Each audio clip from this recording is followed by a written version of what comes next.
the U.S. Navy is replacing its C-2A Greyhounds, the primary aircraft in charge of making urgent deliveries to aircraft carriers anywhere around the world. And by urgent, I don't mean one-day Amazon deliveries. Even though Amazon packages do get delivered to aircraft carriers, the C-2 Greyhound has had a long career with the U.S. Navy since the 1960s, but it's now being replaced with a tilt rotor, the CMV-22 Osprey. Yes, it looks like the MV-22 that the U.S. Marines have been now using for a while, but just a bit chubbier on the cheeks. Can the CMV-22 actually do everything that the C-2 is doing right now? Absolutely. In fact, it's capable of doing much more. But why, as it stands, the Osprey would be unable to reach its full potential?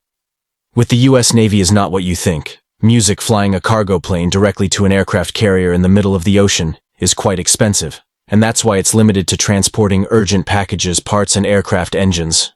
Critical personnel may also be flown in if needed, and at times emergency evacuations are performed to take someone off the aircraft carriers.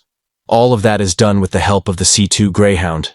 Everything else, like Amazon packages, mail, food supplies, and fuel, are all delivered using a second method underway, replenishment, which is done with the help of a supply ship.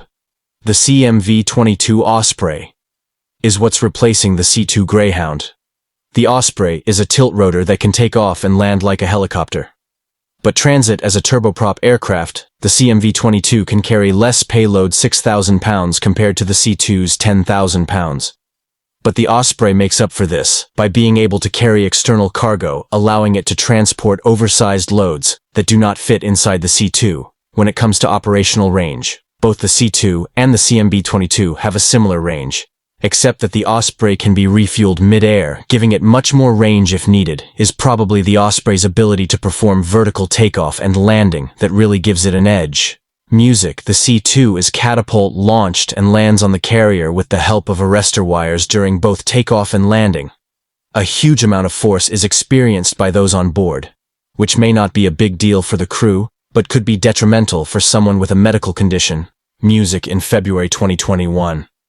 A sailor who had experienced a stroke needed to be evacuated from aircraft carrier USS Carl Vinson, given his critical condition. Evacuate. The sailor on a C-2 Greyhound could have been fatal during the catapult launch, thankfully, as CMV-22 was on board, which was used for medevac for the very first time, saving the sailor's life.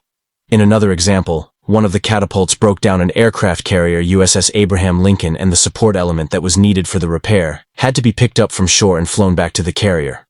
Of course, the C-2 Greyhound could have used any of the remaining 3 catapults to fly out. The issue, however, was that there was no runway near that particular support facility, so multiple hops would have been needed to bring the repair element back to the ship.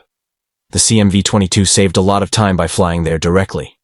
We should note that in both cases, a helicopter would not have had the operational range to fly from the carrier and make it all the way to shore. Even if it did, because the Osprey can switch to airplane mode in horizontal flight, it can fly much faster than a helicopter. CMV-22 has a cruising speed in the range of 305 miles per hour, almost twice as much as conventional helicopters. The most notable visual difference between the existing V-22 variants and the CMV-22